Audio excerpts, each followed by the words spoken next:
Hello everyone, welcome to my channel. जैसा मैंने बोला था कि मैं अगर कोई भी आईबीपीएस पीओ मेंस का मॉक दूंगी तो अपना स्कोर शेयर करूंगी।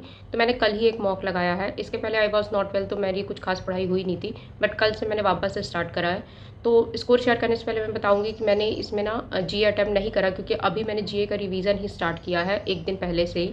और जीए के लिए पहले मैं बैंकिंग अवेयरनेस से रिवाइज स्टार्ट कर रही हूँ रिवीजन अपना, उसके बाद मैं बाकी चीज़ें रिवाइज करूँगी।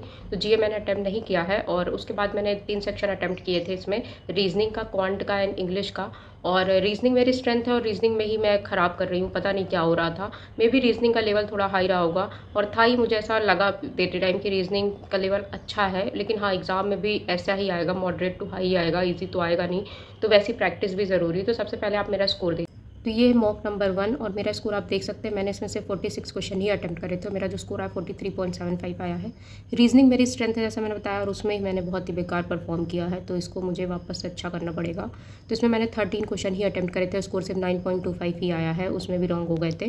क्रिटिकल के हालांकि इसमें मैंने सारे क्वेश्चन अटेम्प्ट करे थे, तो आई थिंक एक रॉन्ग हुआ था क्रिटिकल का, बाकी तो राइट थे। मैं बात करूँ इंग्लिश की, तो इंग्लिश में मैंने इसमें 26 क्वेश्चन अटेम्प्ट करे थे। आई थिंक 28 या 29 मार्क्स के अटेम्प्ट करे थे, और इसमें जो मेरा स्कोर आया 23.5 आया है। इंग्लिश हालांकि मुझे इतनी हार्ड नहीं लगी इसकी, ठीक थी। उसके बाद मैथ की बात करूँ तो मैथ में इसमें मैंने 7 क्वेश्चन ही अटेम्प्ट करे थे, जिसमें से 2 नंबर वाली एक 8 मार्क्स की पजल थी, मतलब 4 क्वेश्चन थे। काफ़ी ईजी थी, वो भी मुझे ठीक ही लगी, बहुत ज़्यादा हायर साइड पे नहीं लगी।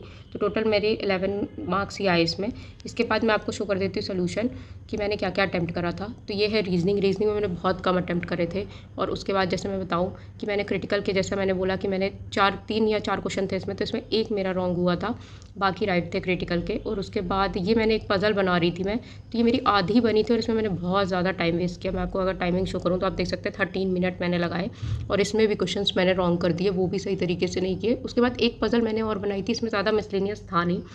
ये वाली पज़ल थी, ये काफ़ी ईजी थी, ये तो सबने ही बनाई होगी, 60% लोगों ने बनाई है, और इसमें भी मैंने बहुत ज़्यादा टाइम ले लिया था। उसके बाद मैं बात करूँ इंग्लिश की, तो इंग्लिश में देख सकते हैं आप, मैंने टोटल 26 क्वेश्चन करे थे, इसमें 21 करेक्ट हैं एंड 5 इनकरेक्ट हो गए हैं। उसके बाद जो इनकरेक्ट हुए, एक 2 मार्क्स का ये वाला इनकरेक्ट हुआ है।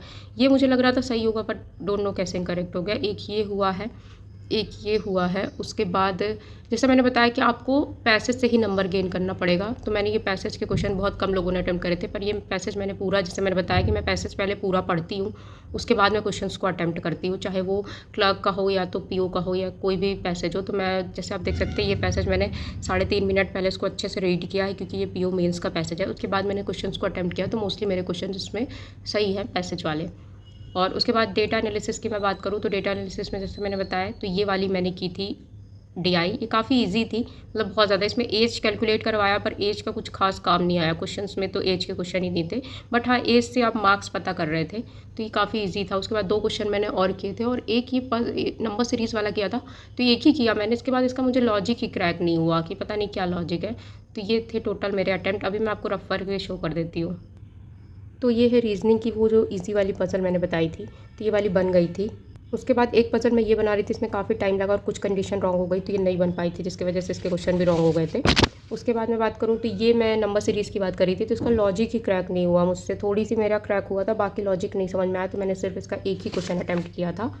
और ये है वो मैथ की डीआई, तो ये काफ़ी ईजी थी, मतलब उतनी ज़्यादा टफ तो नहीं लगी मुझे, तो ये वाली डीआई मैंने करी थी।